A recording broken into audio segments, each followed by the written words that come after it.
Tá bailán go méid an Léirmheas seo ábharíonn conspóideach agus go maslóigh mé roinnt daoine. Agus an Léirmheas bheas go miniu ná an ceann seo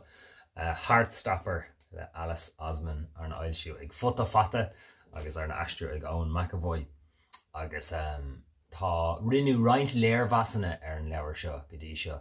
Há ceann ag Gabriel Rosenstock agus ceann in túris nó an cóir freisin. Agus léiríonn an dá léirmheas rudí spéisiúla stáilm bhí fróisis na léirmheastóireachta ach beidir go dtéirm tuile fuair sin ar bell. Ach an leabhar seo bhí anna chainte agus anna bhús faoin leabhar le tamlín chuidim ghfuil sra ar Netflix faoi. Seo dúireach an chéad imleabhar sa tra. Bhí ócáid cheolta den chéad sco ag an leabhar seo ar ag an raibh an tionchara James Kavanagh i láthair aige sa siúpa leabhar. Son bhór an siúpa leabhar bás, an seanna siúpa leabhar. Agus credim gur dílach golóir den leabhar seo hana féin agus bhfuil clórithinna golóir chur amach hana féin. Bhí anna himigh daoine an. Uairsceil grafachatán a bhainit le Bert Vocalí agus splank an rá agus tá an leabhar hain sin níl an leabhar díortha ormsa is dócha, mar sin go sé díortha ar gCroí ó glór thosaigh sé amach mar ghránán idirlín agus anatóir ar an sin. Ach banan sé leis an Bert Vocalí tá an scéalán anna siimplí ar fad tá buchail amháin ní sé gadrah le buchail eile tá sé nóir ar ná níor sé sásta go mbeidh. Is daoine ghfuil sesin leis an buchail seo agus ar bhaile éis hifdáil atá sé siúd leis agus an sin chuann sé sim I bhar nó muchail éigean eile agus fás an cadrah éigean atarthú de réir I chéile agus tá scéal anna bhog ar fad anna siimplí ní tharlaíonn mór an achtraíochta dar lomsa nó domsa is lucht é sin ar an leabhar sé sin beidir go sé anna réadúil ach beidir go sé ró réadúil mar sin is ar éigean na tharlaíonn aon rud imríonn siad rugby agus chun siad aithne ar a chéile ach tá Herbert a hagan ar an scéal go das agus tá sé anna siimplí agus beidir dá méin I bhí éagar óg go gcuirring níos nó sime sa léirú sin mar nuair bhíonn tú anna óg is rud ullmhór atá sa rá agus fiú féchant ar chuine éigean is bíonn faoi gréocht ag daine agus a leid agus bhí gan tú tréis bheith duine a fógan aonar agus rud ullmhór é sin. Mar sin beidir go mis dugan in roichean nó ro ada amach sa saoil le cuioinmh siar na mothúcáin sin mar sin dá méon óg is stoilm go mbeadh tionachar mothúcánach níos mó ag an leabhar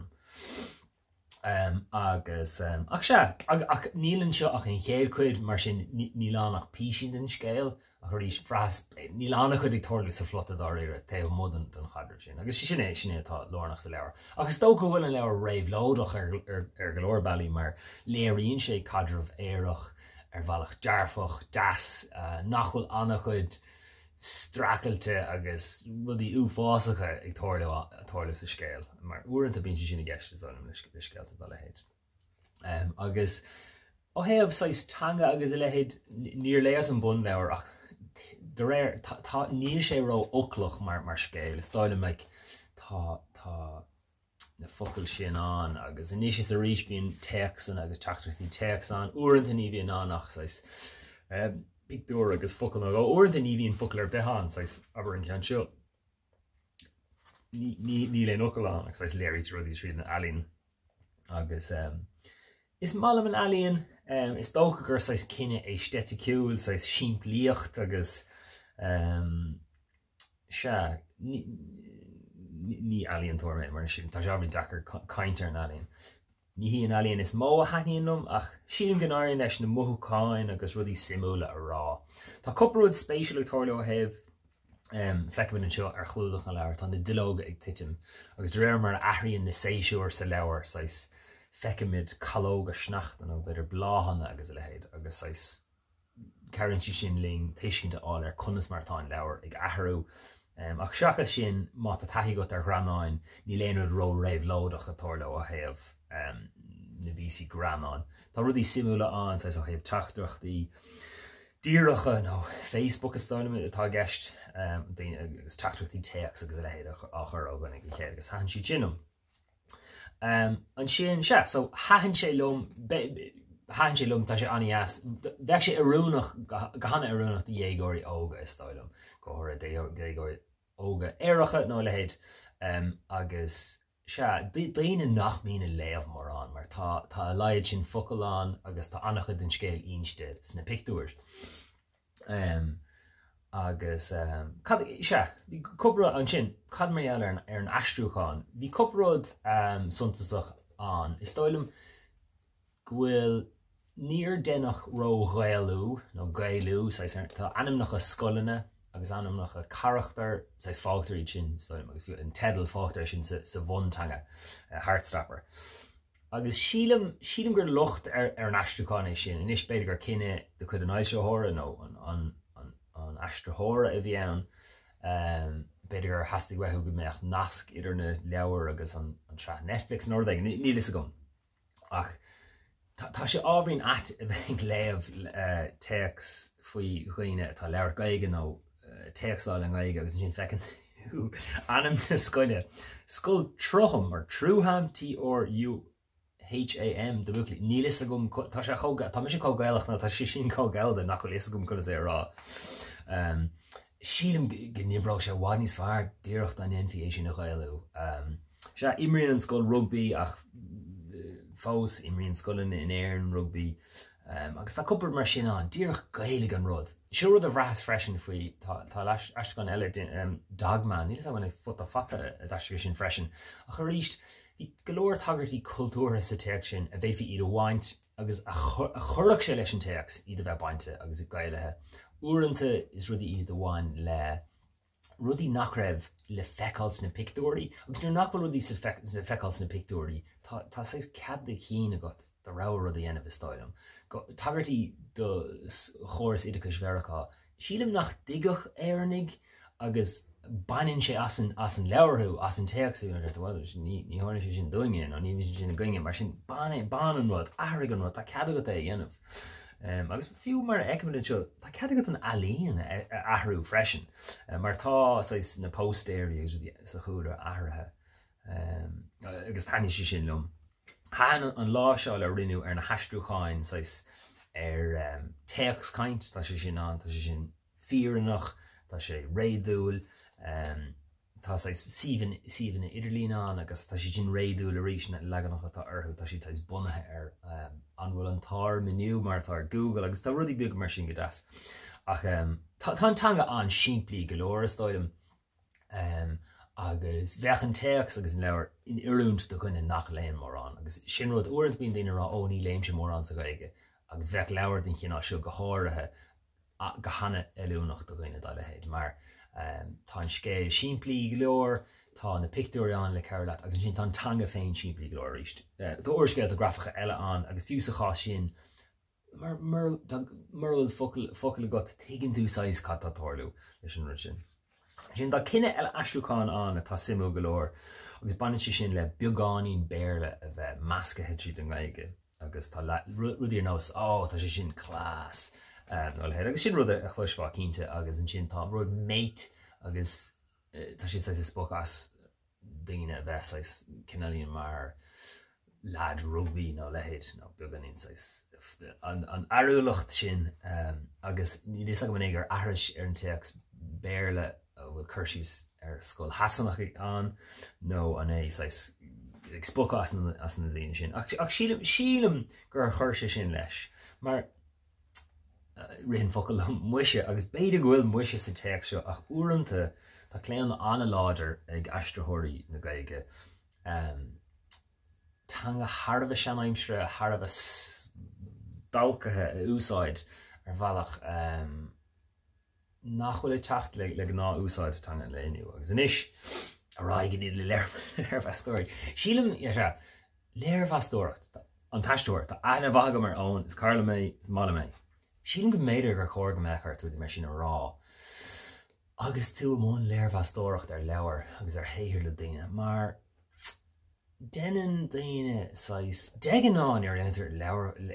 ní deganá gomininic nuair enter léirmheas ar leabhar is saoil na Gaeilge. Tá an leabhar léirmheas de bhógar ír an túidir ná an fáilte an duine léirmheas. Agus uaireanta nó gomininic bíon aithne agat nó aithne éigean agat ar an duine agus ní hasnaí wet an duine a bhaslú agus le mar sin anna chud de léirmheas na Gaeilge bíonn siad anna bhfoltach nó róhfoltach agus dá réir ní ailsítar an íorne nó ní deirtar an íorne. Aber mo chaasa mar a daithníon leabhar lom ní deganá ní dhéanam léirmheas air. Mar sin tá leabhar áirithe agus dúiltíim fís an dhéanamh fiú mar níor hain siad lom agus níor bhlam an túidir a bhaslú nó níor bhlam iad a dhíospeige nó a dhíospreige ach beidir gur chódam leanúntar ach duine nach gur an fiacail na Gabriel Rosenstock ní lasc leis scanarta dhéanamh nuair is míon leis agus tá alt an bhá tá líon sé léirmheas ar chunúsach le lú de puir is dáile mapa rein fléantainn agus hello fága méidir gur aithne acu ar sin ar a chéile ó léhananta intí nó dhéigean ach léirmheas an bhá ann. Sa chuí is gur scanart atá agus tá sé siúil ar an gcuí sin níl sag mu sé chom ar fad. Ach dhéan Gabriel Rosenstock léirmheas ar an leabhar seo. Agus is léirmheas anna simúil is pí a scrín áireachta anna bhaitán ach tá sé cuimsíonn sé anna chud garrán éagsúil agus tá sé díon agus anna dhéon an áiteanna agus tá sé mí chóm in áiteanna eile. Inis an léirmheas eile tá ar cór tá sé sin róhfoltach agus cáil an íorne bhfuil gomininic uaireanta tá an íorne áitigh sa láir. Ach an léirmheas Gabriel bhíonn sé leabhar faoin leabhar seo mar tháirge agus déann sé cáinn sé an leabhar gur sais tóiltachas atá gceist agus an capitalachas agus cáinn sé an tanga atá úsáid an. Tá cuid an cháine luann sé an sin faoin ghailú agus gur chóir níos mod sin dhéanamh. Luann sé rud eile fós agus tá ceart aige faoi seo gur chóir dá réire cad éanú is fearr is a cá seo. An leabhar aistriú nó an leabhar seo thuirta scríóir agus de chartúnaí Gaeilge agus rá le cruthigé seo i gás na hair nó rud éigean cosúla seo nó rud éigean níos fearna seo agus bheith sin íontar ar fad. Ach sa cá sin seans nach náireach ráháil leis an díalacháin. Nuair a aistríonn tú leabhar mór rácharte bíonn tóir mhór ag daoine air agus is brá iad a léamh agus margaíocht an Gaeilge tá margaíocht an léthóireacht. Tá cúpla atá sách díon se bailinn sé le ceistíonn sé roiintrodí faoin aistriúcháin agus faoin tanga atá agus go sé siimplíí ach beidir gur bééis sin bua an leabhar an timplíocht amháin sé an scéil an timplíocht amháin sé an insint. Beidir go bééis sin an fág go daithníon an leabhar le daine mar tá cleachtais léthóireachta agus bhí céirní arálam an láfaí ara go bhfuil sochaí ír litarthe buailte ling agus beidir go sin fiú má tá sé árá tá sé fear. Se agus is fiú an léirmheas sin a léamh inis rinne mé ar tacht ar tá PDF a go mátaigin ach níl sa go beidir gur tairngíoh siar an léirmheas ach is anna léirmheas é mar sin beidir go dúcha mé agus gur mé nascíos mar is fiú é léamh. Ach léironn sé cáinn sé an ruin faoin leabhar mar thorga ach is thorga is se leabhar agus an cheiste bheith a gomsa ná tá Gabriel is scríomh leabhar agus a fáilisiú leabhar na céata leabhar le fad an lá agus an bhfuil immer den éiad i gceist le cuid an tráchtarach ar an leabhar seo mar bhí díal an a bhór ar an leabhar seo agus leabhar mé le scríóir eile Gaeilge tamlín agus bhíidir siúd sásta admháil ar leid go raibh beagáin ar bhís well tá an leabhar sin tá anatóir ar an leabhar sin agus ní éidir achan leabhar chu gompád leis an leabhar a scríal ar hain. Ach uaireanta tá sreathar Netflix den leabhar seo an hena féin tá cáil ar an méle agus dancha eile golóir mar sin ní héontas go meach ag daine an ach an bhfuil omíocht an ag léamh an léirmheas sin dom hí sa ceappa go méidir gur beagáin den éad ará bhfuil céim fannach chus dúil chomór ag daine na leabhar tá scríomh gom nos na bun leabhar agus tá sin níos dacra a le héad a thug go háir agus tú scríomh i danga bhilmathe ach tá aistriúcháin agus leid an freisin. Ach sin é se tá seo níos fuide ná mar bhíon leabhar fesan is de an ach bhí go leor play tíle dunneh. Be gur mé cúpla nás cís. Ach man bheits an leir seo. Wa mé sultas as an mús ar fad a bhí timpeir, bhí anatóir, bhí daoine caiintear, caníoach go leor cópanna, léach go leor cópanna, ghlacha meis go méid na himleabhar eile an aistriú freisin. Leannig mé an scéal, tá an teach san a bhain, I bríonn sé mar scéal, tá sé tainmhach, hain sé lom. Ní is gom ní héon leabhar mó a hainách lom, is fearlam stuff in bhfuil sais an plotta ná sais rudí simúla, genre gomininic atáir le heh plotta de go háras na thuairscéalt a grafacha. Ach se, do dhéagóir óg sin go bheith sé bra inléite agus tainmhach, agus seansca go ríiste me. Slán tá níl chóirde, má is gcuir mí goibh, nó Gara, nó más mí leabhar fas a dhéanamh ar an leabhar fas a brí le mé slán.